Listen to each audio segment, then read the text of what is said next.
üç zatlar var arada. Yani Peygamberimiz Muhammed Mustafa sallallahu aleyhi ve sellemin bizi äge edip bizi aydan üç tanak bizi helak ediyen ve üç tanak bizi halat ediyen ve üç tanak bizi bağışladiyan ve üç tanak bizi beýgeldiyen derecemizi beýgediyen zatlar var aydan hadisinin üstünde durmaklykçy. İnşallah hayırlanarsınız ve amel edip sowabyndan elde edinersiňiz diýip umid edýäs. Awwalan Peygamberimiz Muhammed Mustafa sallallahu aleyhi ve sellem bu hadisini aýtmazdan awwal Peygamberimizin diýenini edip Peygamberimizin ýüzüne öçüňde dogry ýoly tapýanlygyny aýan edýän ayet-i kerimeni size ýatlatmaklykçy. Kur'an-ı Kerim'in 42-nji surasynyň 52-nji aýatyna, ýani Şura surasynyň 52-nji aýatyna Allahu tebaraka ve taala biz insanlara hast edip Peygamberimize şeýle diýýär. Näme diýär? Auzu billahi mineşşeytanirracim. Ve inneke letehdi ila sıratın müstakim. Yani ey Muhammed sallallahu aleyhi ve sellem sen adamları doğru yola salarsın diye. Yani Peygamberimize ey Muhammed aleyhisselam seni men ince edip peygamber edip dörettim, seni uğratdım insanlara. Seninle insanları doğru yola sal. Sen insanları doğru yola salarsın.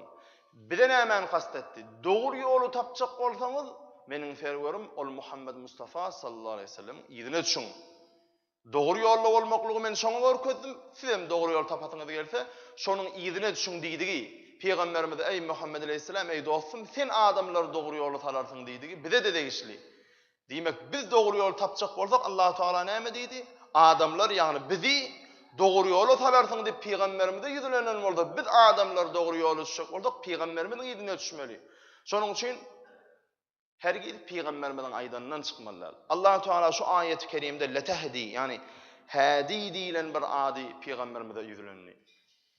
Allah Tebaraka Taala'nın 99 ady var hemmemiz bilýär. Bizim bilýänimiz Tewratda, İncil'de de Peygamberimizin ady kan, ama Kur'an'dan alýalar 99 tane Allah Teala'nın ady var. Şol atlaryň biri de hadi, hidayet eden.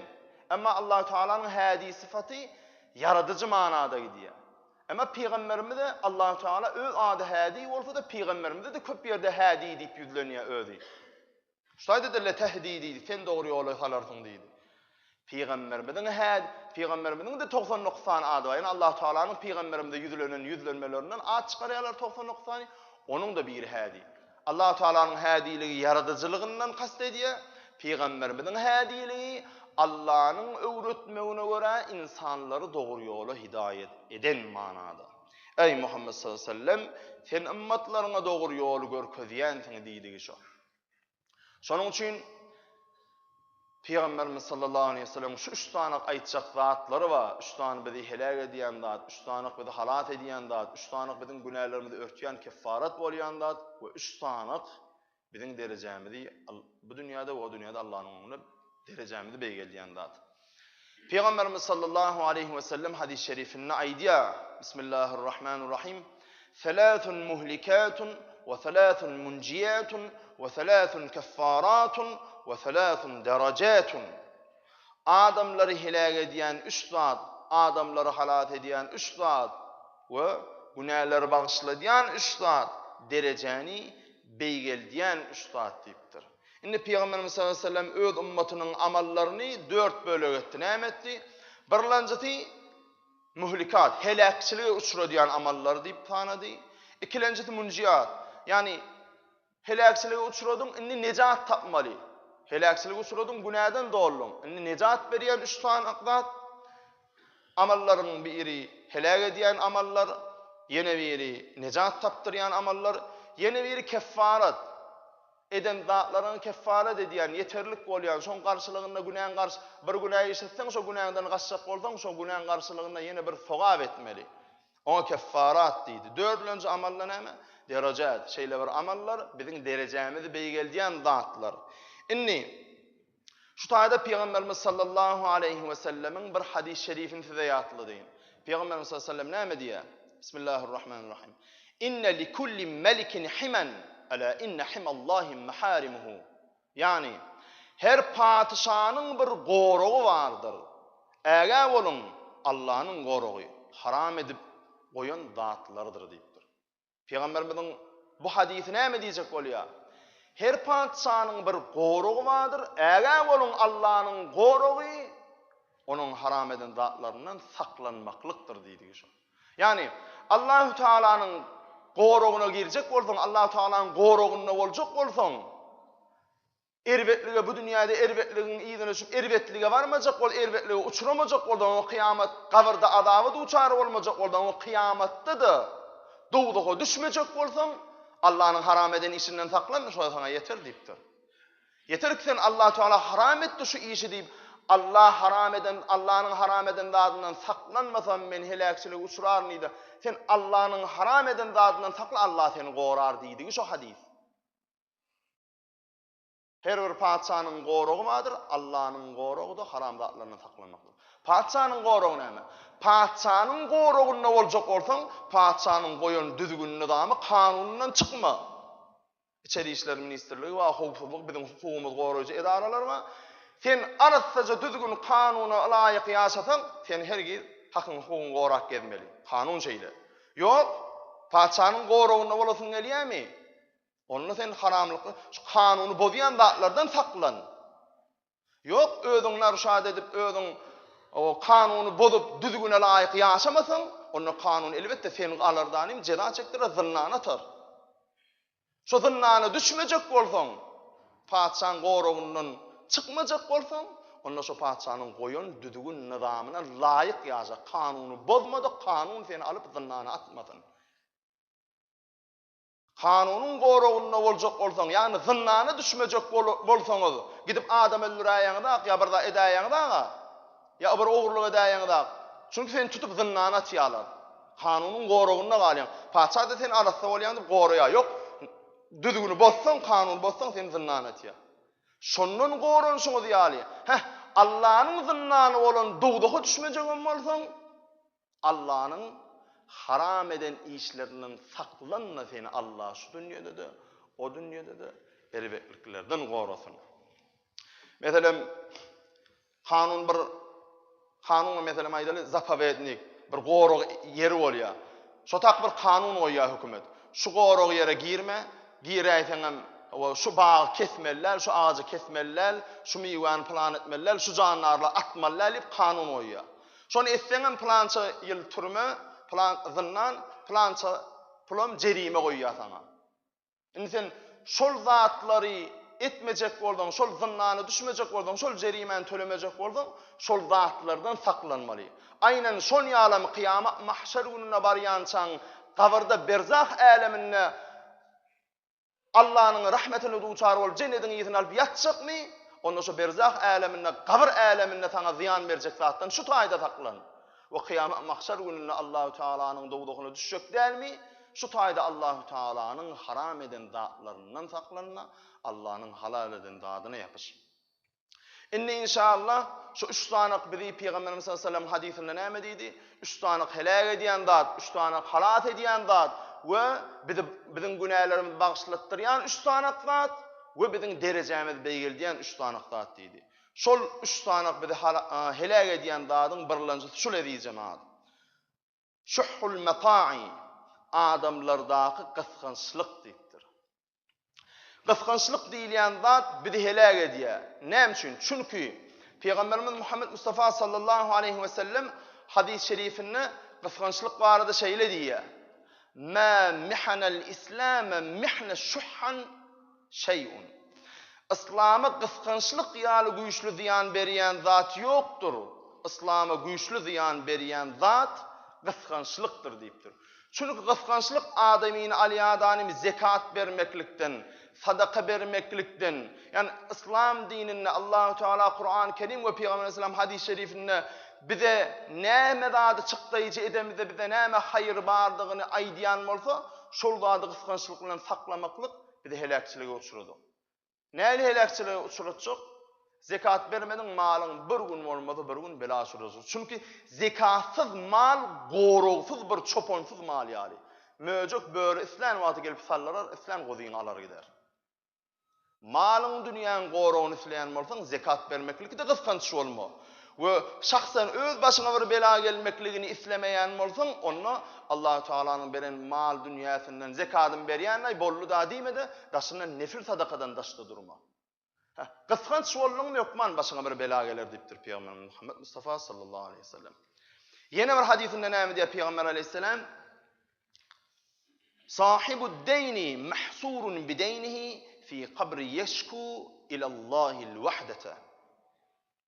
Yani bergil adam gabrına ile ayağı bağlanar, hiç kim onun yanına barmadı. O adam şeyli deyip gıyorar, ey var Hudaya, meni yekelik helak ediye, meni yekelikten sakla gör deyip gıyorar diye.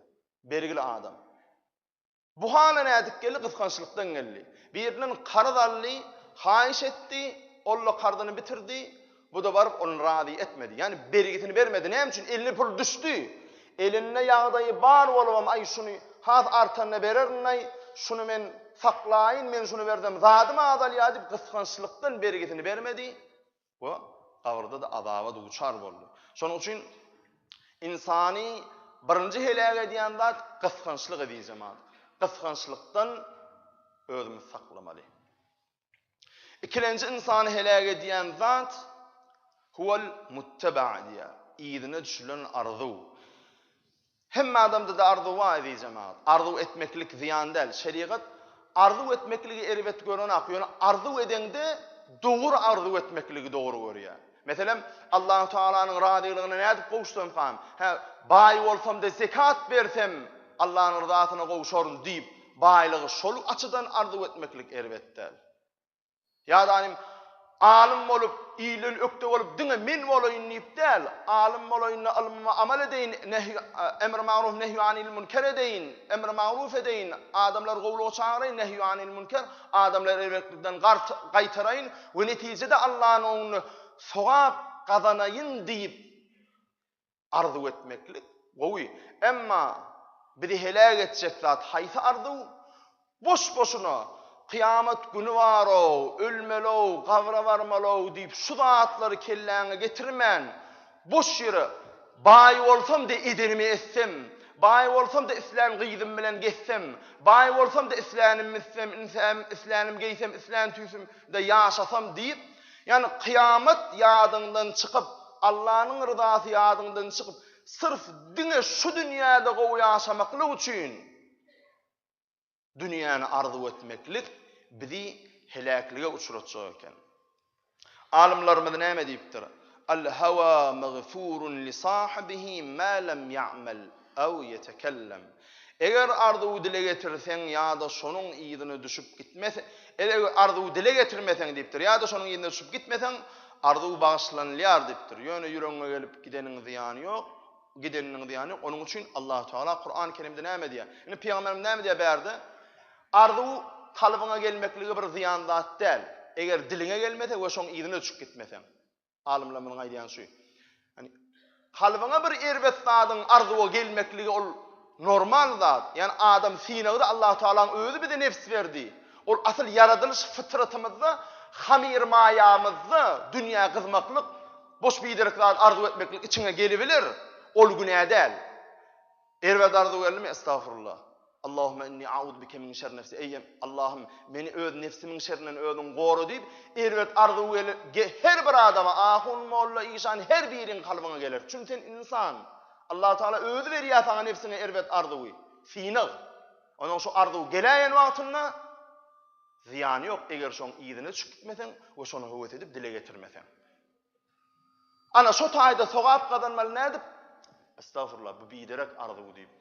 İçinde saklamalı, içinde köydürmeli. Şonu hıyala getirip durmuşta amal etmeliler. Şonun ziyanı yok deyiptir alimler. Allah-u Teala biderek zada arzu etmekliği kadan edip Kur'an-ı Kerim'in 38. surasının yani Sad suranın 26. ayetinde şeyle diye. A'udhu billahi mineşşeytanirracim. Ve la tettebi'il heva feyudillike an sebilillah. Arzu'nun iyidine düşmen. Arzu'nun iyidine düşmek seni helak eder deyiptir Allah-u Teala. Haysa arzu kastediliyor.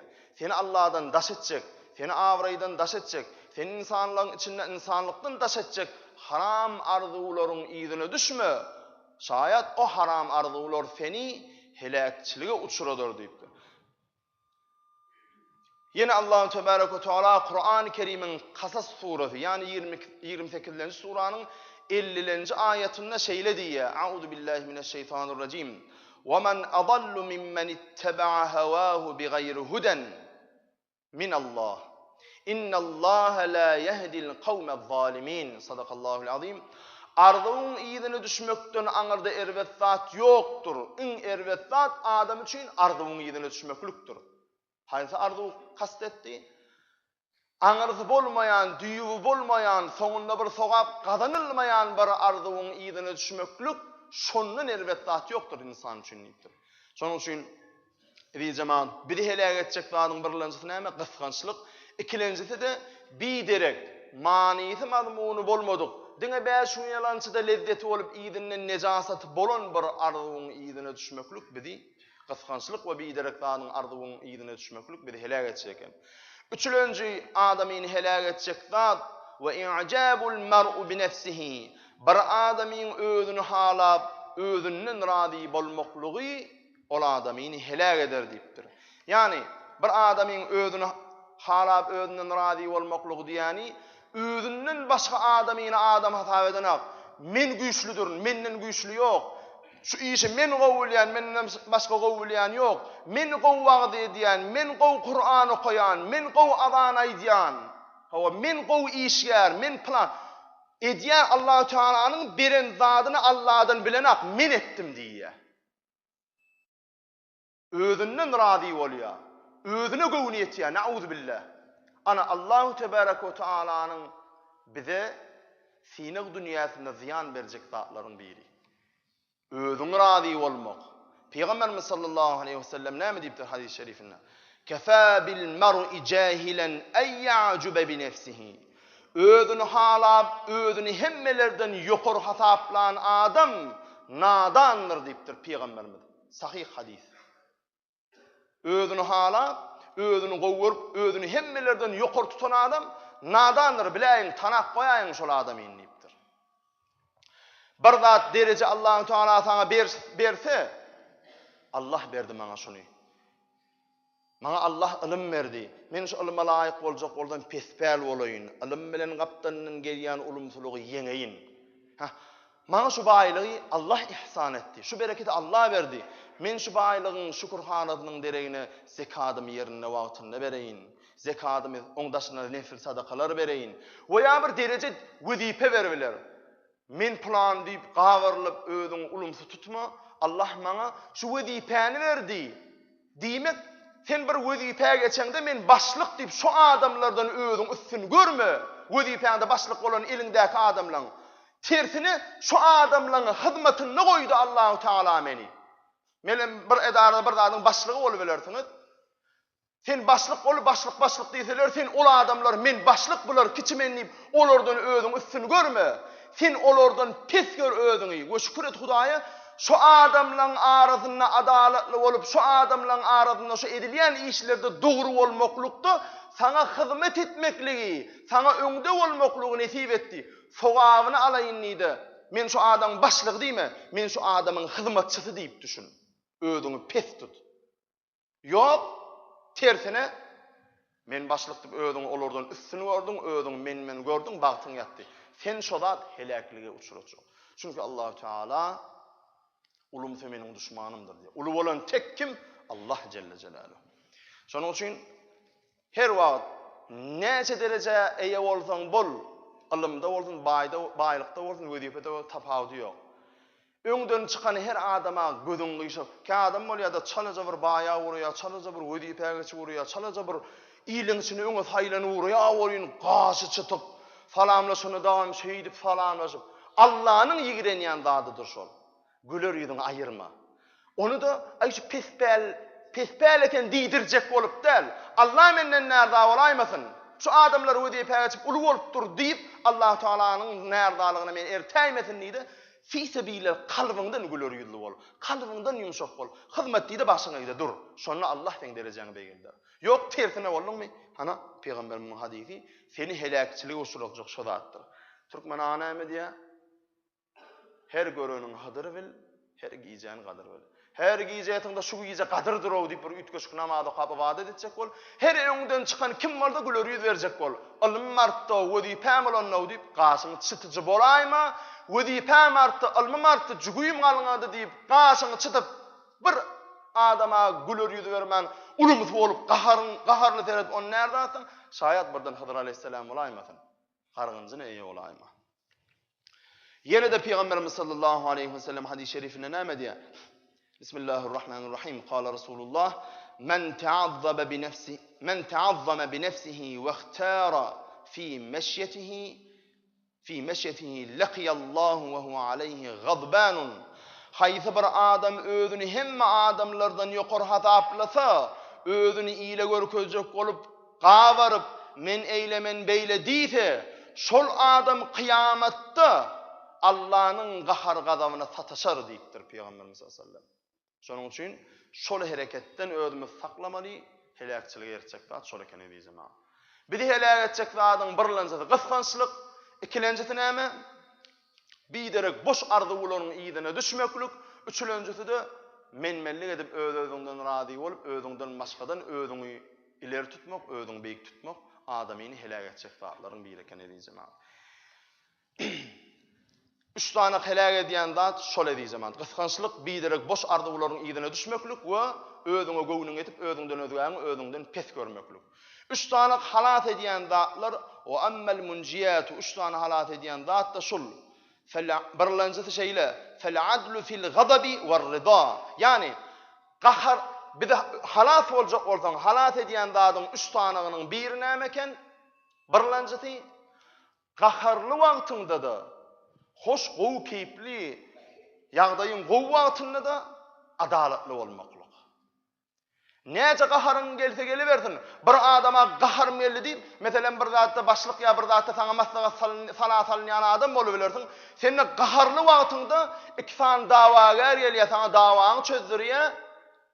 Dawada günäkär däl adam sen gaharyň gelip ýigrenýän adam bolanyň üçin şu adam haklan bolsa ne hak çıkarma. Adıllık bilen şoňa gaharyň gelse de adalatly bolup adylly çykar. Ýa-da hoş keyfin gowy wagtynda iki tane adamyň dawasyny çözýän, indi dawasyny ziyanyny çözmeli adamyň, günäkär adam, sen bir ýakyn dostsyňdyr ýa garnaşyňdyr ýa çağaňdyr ýa bir zatdyr, sana değişli adam, ol günäli däl, hakly adamyň tanaňak, emma günäli adamyň tanaýan. Senem bir öňder görüp sana çözdürýär, senem nastroýenýan gowy, keyfin hoşmy? Ay keyfim gowlay bolýar, şu özümiň kilay, şunu günäkär etmäýin diýip adalatsyz bolup şoň hakyna delalet etdiň. Wagtyň ýetdi. Ýok, halas boljak bolsaň, gaharly wagtyň hem, hoş wagtyň hem adalatly bol. Hakka hak bilip hakyň ýygyny alga, nahakyny hak bilip nahak dadyň garşysyna göreş. İkilenji bir de halat edýän zat ve haşyetillahi fi's-sirri ve alaniyeti. Ogryň wagtyny, yani gizliň wagtda da, äşkär wagtda da Allah'dan gorkmak.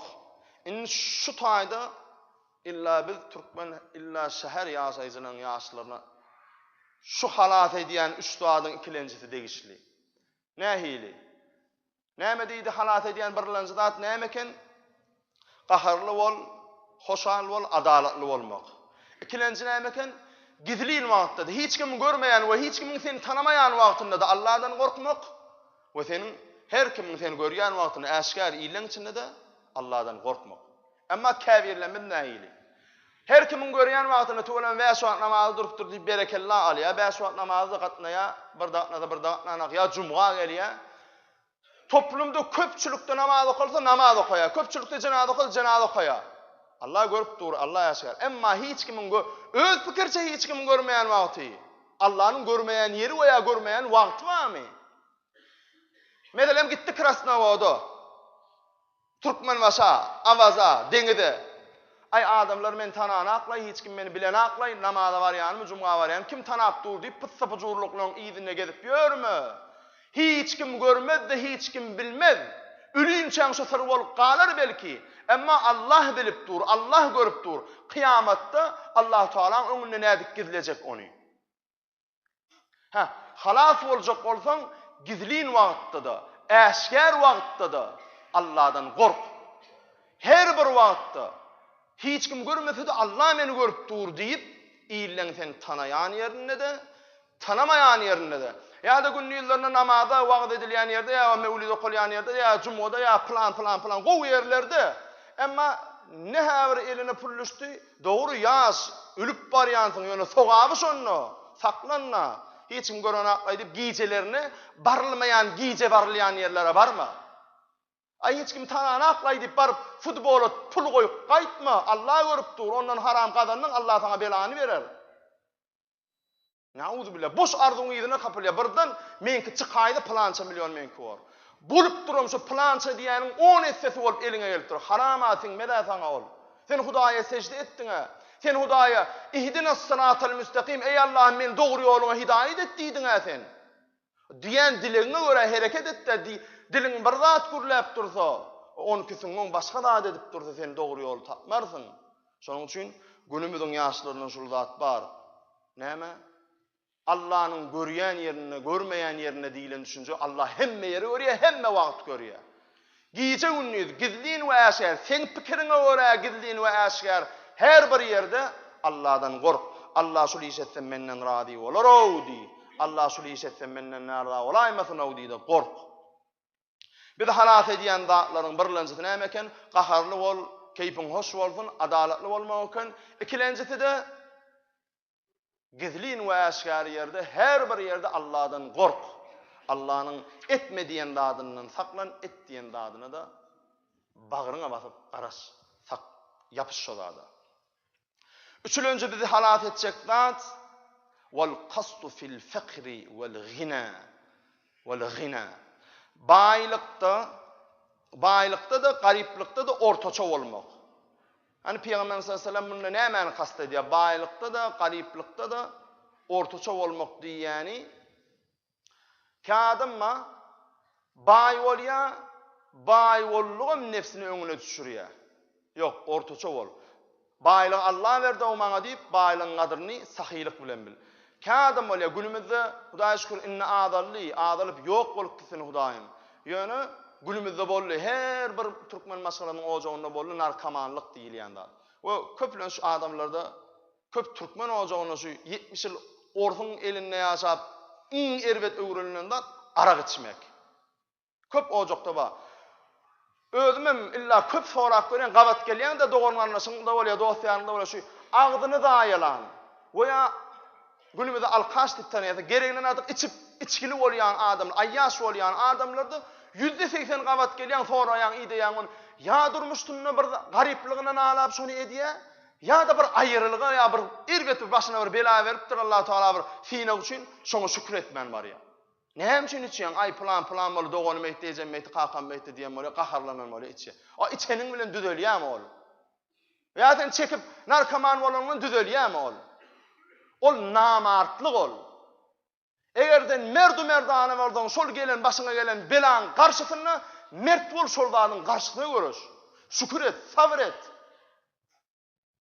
Ol içkili bolup, goýa narkoman bolup öňküden beter özüňi bela uçuratmada, şol zadyň garşysyna salih bol, namazly bol, oradaly bol, hakyky salih we sıddyklıq ýolunda bolda, şol zat öz-özünden sen başyňdan tiyirler ýalyk. Şoň üçin her bir zatda baý bolsaňam, garyp bolsaňam ortaça bolmak, her bir zatda Allah'a şükür etmek bizi halat edýän zatlardan eken edýän. Inni adamlaryň günähini bagyşlatdyrýan üç zanyklar, nejat berýän üç zanyklar. İntizarus salata ba'da salati. Birlenji biziň günähimiziň örtülmegine, günähimiziň geçirilmegine sebäp bolup biziň günähimizi örtjek zat intizarus salata ba'da salati. Bir namazda öbür namaza çenni, yani mesela öýle namazı, ertir namazdan öýle namaza çen namazyň intizary bolmak, namaza howlugmak, ertiğini okudun, haçan öyle gelerke, öğlen ölmen okap bilir mikem? Bir öyle gelse de men adana edip, kamet edip, ya cemaate varıp, bir Allah'ıma ruku etsem de Allah'ıma secde etsem. Ortada nefil namazı edebilirsin, ama sen intizar ediyen zadın Allah'ın buyruğunu yerine getirsem. Allah plan vakti namaz okuduydu, vaktinde şu namazı okap bilsem. Şu namazın içinde soğabı cemaat bilen okamaklık, bir cemaate varıp namaz okabilsem. O namazı okan, bir namaz okanından soň izin nakı namaza intizar olup kalbından izin nakı namaza garaşmak, şoň aşıgy bolmak biziň günämizi örtýän zat eken. İkilenjisi isbagul wudu'i ma sabara. Täret soğuk wagtlarda dogry almak. Indi şuda köplençe edilýän zat da soğuk hawalarda bir safarda bolsaň ya şayet öýde bolsalar da şeýle howlul adamlar, etazda ýaşan adamlar da jaýyň içinde bolandan täret alýanda kanonyalyk gabat bolanap. Emma howluda täret almaly bolýar, bir soğukda täret almaly bolanna soğugam bolsa täretini yer alan. Bäde Peýgamberimiz nämäni kast edýär? Soğuk bolýan uşak alyp barýar, dogrudanam soğuk. Çala bir hereket etseňem soğuk alyp barýar. Ana şu soğuğa çıdaman yarım ýalta täret almaklyk erbet zat diýjem. Soğuğa çıdan, tirseňi doli, aşaklary bilen doli, yüzüň saçyň çykýan ýerinden, gulagyň ýumşaklary eňen aşagyna çenli. Doli farz bolan ýerlerini doli dürst edip, soğuğa çıdamly bolup almaklyk ana biziň günälerimizi örtýän zat. Ki adam özümizde köplenç bolýan zat. Howlup soğuğan emetmen, şapur edip barmaklaryň aralaryna aýaň bilen geçirmen, topuklaryny doli ýuwman, gidýän farzy biten namazy bitmezdi. Şoň üçin soğuk boldy, çydamly bolup täretini dogry dürst soğuğa çydap almaklyk näme günälerimizi örtýän zat. Peýgamber aleyhissalatu vesselam başga da bir hadisini ýatladyň. Peýgamberimiz näme diýär? Kıyamet mahşer gününe Allah Teala ey batırlam öňe çykyň diýip gıýgarar diýipdir. Ya Rasulullah kimlere bey diýip gıýgarar diýipdir. Şonu aýdypdyr. Wagty geçip barýa namazyň hem wagtyny okamaly hem de cemaate ýetişmeli. Allah rızasy üçin soğuk bolsa hem hawa soğuk hem suw soğuk diýmän çydap çyk soğuk suwa täret kılıp Allah rızasy üçin dolu soğuk suwa soğuk wagtynda täret alan adam Allah Teala kıyametde ey batırlam öňe çykyň diýip gıýgarar diýipdir. Inni bu diýiligi bu soğuk wagtynda soğuk suwa täret almaklyk sowab ekenip soğuk wagtda kasten bilgeçli soğuk suwa täret almak sowapdyr öýtmäň. Ýok, günä.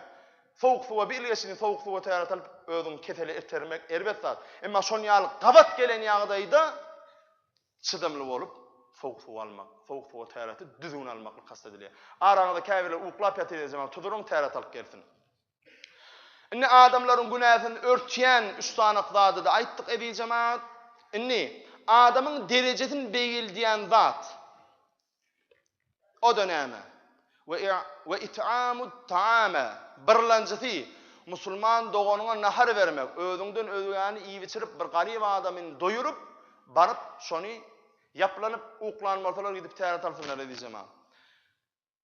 Özüňden özüňi nahar berip garyby doýurup inşaallah şonuň sowabyndan ýana Allah Taala berjek zady näme eken? Derejäňi beýgeljek eken. İkilenjisi ifşa'us salama, salam vermeklik. Nähil salam vermeklik? Peýgamber sallam näme diýipdir? Abkhalun nase men bakhila bis salami. İnsanlaryň iň bahili salamına bahillik edýänlerdir diýipdir. Bahil iň gysganç erbet adammy? Şolardan bolmajak bolsaň salamyna bahillik etme. Eger şaýat bir gün sen göwüňe degendir belki sen ol gul hakyna girenligine gynan sen geçirimli bol. Han zulmedenin günäsini geçmek, yamanlygy ýaşylyk etmek sowapdy dämi? Planlayıp plan tüsli adamlar diýme. Sen gülleri bilen Allah rızasy üçin men agdy bir bolsam Allah menden rady bolar. Men häzir şoň aýybyna bakyp şoňa salam bermesem Allah menden närda bolar, şeytan begener diýip Allah ryzasyny gözüňe tutdy her ýer. Assalamu aleykum we rahmetullah diýdanim salam ver. Seni Allah'a yakyn etjek zat, seni Allah'ın önüne beýgeljek derejäňe beýgeljek zat, özüňden özüňe garyp gasara nahar bermek, tagam bermek we birege salam vermek. Üçüncüsü de edi cemaat was-salatu fil-leyli wen-nasu niyamun. Gecelerinde turup namaz okumak. Geceň ýarymynda turup namaz okumakluk da senin derejäňi beýgeljek zat. Indi edi cemaat şu taýda Namaz barada gysgaçyk bir alimlaryň sözüni aýtmaklykçy. Owalana gize namaz okamaklygyň derejesini näme üçin uludygyny öňe aýdyp beripdik. Gize Allahu Taala yatmaklyk üçin bize berdi. Yani biziň hakkymyz, hukukymyz Allah'ın onu gize yatmaklyk. Sen sana berilen şo gize yatsı namazyny, wutur namazy okandan soň daňa çan yatmak sana berilen hukuk şo. Sen hakyň şo. Sen isleseň yatyp bilerdin. Emma günnüz işlemeklik sen borjun, ha? Indi gize yatmaklyk men hakym, gize yatsaň hiç gel günäsi ýok. Yatmaly daňa çenni. Borjun sen yatyp bermeli. Sowaby ýerde gize ibadet etmekliň sowaby sen yatmaklyk öz hakyňdy. Şu öz hakyňdan çıkaryp Allah rızası üçin şu hakyny Allah'a bagş edip Allah'a bir wagt aýyryp Allah üçin sana buyurmasa da şert bolmasa da ibadet etdiň. Şoň üçin sowaby bolýar. Günnüzden gize ibadet etmek sowaby ullugy şol. Asıl sen yatmaklyk öz hakyňdy. Hakyňdan delalet etdiň. Yani günümüziň dilini aýdanda orflarda bir zat Rus sözünde bir zat var. Köp Ors sözünü ulanyan geň görmäň edýärem. Käbir adamlar var, sabrmen adamlar bolýar. Kä türkmen tilinde düşünmeýärler. Ýa-da kä zady şoň öz düşünýän dilini aýtmadan düşünmeýär. Bir zady jertip etseň garşylygynyň gowy bolşy ýaly Allah üçin şo giýjeten hakyň bolsa-da Allah üçin çykdy etdiň şo ukyňy şo sen üçin sowab bolýar. Şoň üçin. Indi şunu aýdaýyn, namaz diýilýän zat İmam Muhammed Gazzali hazratlarynyň kitabında bana näme diýär? Namaz 3'e aýrylar diýär. Fi'li namaz birlenjisi, ikilenjisi kawli namaz, üçlenjisi hakyky namaz. Fi'li namaz diýen täze namaza başlayan adam, ýa namaza başlayan adam, men namaza ulanjak diýip namaz okap bilýän adamyň gapdalyna durýardy. Hereketler näme şol nämesi elini allarda elini tekbir getirer, ruku eder, ruku eder, dik durýar, secde diýär, oturýar. Özü namaz okap bilenek, namaz okaçok bolup, namaz okamak niyeti bilen bir adam gapdalyna durýardy. Fi'li namaz. Hereketini edýär diňe. Şu adamyň 3 ay möhleti vardır diýipdir. Kä adam var, şu näme üçin aýdýan edýärem ha. 2 ýyllar, 3 ýyllar, 4 ýyllar namaz okap bir 3 rekat wajib bitirip kunut dogatyny bilenek. Magfirin okap ben şu bolýar diýdiler. Kul huwallahu okap ben şu bolýar diýdiler. Elham okap ben şu bolýar diýdiler diýär. Ýok, edýärem ha. Namaz 3 aýrylýar. Fi'li namaz, kawli namaz, hakyky namaz. Fi'li namaz diýen täze namaza başlayan adam, namaz okap bilýän adam ýany şoň eden hereketini edýär. Şeriatda İmam Muhammed Gazzali Hazretleri näme diýär? Şu adamyň 3 ay möhleti vardır diýär. Şu 3 ay şu adam Allah'ın laligidir diýär. Günah etse de ýazylmaýar şu adama, ýalňyş okasa da ýazylmaýar, dogry okut diýip ýazylýar şoňa. 3 ay. Allah'ın mihmany şo. Şu 3 ay kän zat, şu 3 aýyň içinde kowli namaz görnüşe gelmeli şu adam. Namazyň hemme rukunlaryny, namazyň farzlaryny, sünnetlerini, wajiplaryny içindäki okulýan dogalarny dogry dürüst öwrenmäni 3 ay möhlet berilýär. 3 aydan artık mağfirliğini elham okap görmesi doğru değil edeceğim. Şunu belli koyun. Öwre diyen adamlarına da aydın şonu. O şayet 2-3 yıllar şu mağfirliğini okap görmeden adam hazır bir plança listi yatırsan, plan koşkuyunu yatırsan, plança $1000 verilýär diýip bir saatın için oturup yatırtýan. Etmeliler. Allah rızası için cennet bar ýerde oturup yatırtmaly, gayrat etme, zihnim kötek diýmeliler. Ikilenjisi kawli namaz diýeni ene biziň okayan namazdyr. Hemme içinde okulyan zatlaryny, diýilýän zatlaryny, salawatlaryny, aýatlaryny dogry dürüst bilip okayan, şeriata laýyk okayan adam bu da kawli namaz. Ene hemmemiziň bilmeli zadymy diýeceğim. Hakyky namaz. Hakyky namaz haýsy namaz. Namaz aralyklaryny, o namaz aralyklaryny hamala namazda ýaly ýaşamak. Ertir namaz okudy, öýle namazyny ýetinçe, öýle namazyny okudy, ikindi namazyny ýetinçe, ikindini okudy akşamyny okudy ýatsyny okudy ertire, çenli. Şu aralyklarda hamala namazda ýaly ýaşamaklyk hakyky namaz okayan adamana şol adam. Ertire okudyň, öýläçeniň tek wagt barlaý diýip pıs-pısjuluk edip gözüň otak-takballyk buluk seretme. Oňa göz yumma. Harama gaçmaklyk bilen Sowap kazan, haramdan kaçmaklık bilen, halala yapışmaklık bilen sowap kazan. Yani namaz aralarına diýäni Allahu ekber dip namaza girdin, ikengine salam berinçe istat eden ağa. Şu en sevuncan adam, en günahişe yakın adam namazı kıyamadı. Allahu ekber dip namaza girdi, ta ki eğine salam berinçe doğru düzgün şu adamdan erbelik çıkan ağa. Namaz aralıklarına da şolunyalık bolýar Imam Muhammed Gazzali Hazretleri. Erki namazı öýläçeni, hamala namazın içinde ýaly hiç haramlyk etme, hamala namazın içinde ýaly dine sowap işet, Allah'ını zikir et. O namazlarık yön el-Hamis surani, rükûda secde aýdýanda aklamda aýtmalym ýok. Allah'ın halal zatlaryny gürlü. El-Ham Fatiha surani, salavat, zikir eden ýalydyr. Allah'ın halamadyk zatyndan dilini we aklyny we köňülüňi sakla. Mesela namazda ýalyk bolarsyň şonda inşallah. Şonuň üçin gaýrat edeýin. Hakiki namazlı adamlardan boljak bolaylyň. Namaz aralyklaryna hamala namazda ýaly ýaşan adamlardan boljak bolaylyň. Şonda inşallah nejat tapar we şu aýdylan 3 tanyk bizi helak edýän, 3 tanyk bizi halat edýän we 3 tanyk biziň günälerimizi bagşladýan we biziň derejemizi Allahyň beýge edýän ýanky aýdylan hadis şeriflerde amal edip inşallah kıyamet mahşerine Allah'ın rahmetine duçar olup rahmeti bilen radiyliğine yetip ve Peygamber aleyhissalatu vesselam'ın şefaatine nail ol makluk her birimizden nasip eylesin. Ve ahiru da'wana enilhamdülillahi rabbil alamin ve sallallahu teala ala hayr halqihi Muhammed ve ala alihi ve ashabihi ecmaîn bi rahmetike ya erhamer rahim. Allahu ekber. Edi cemaat ön küfetirleri dolduruvurun.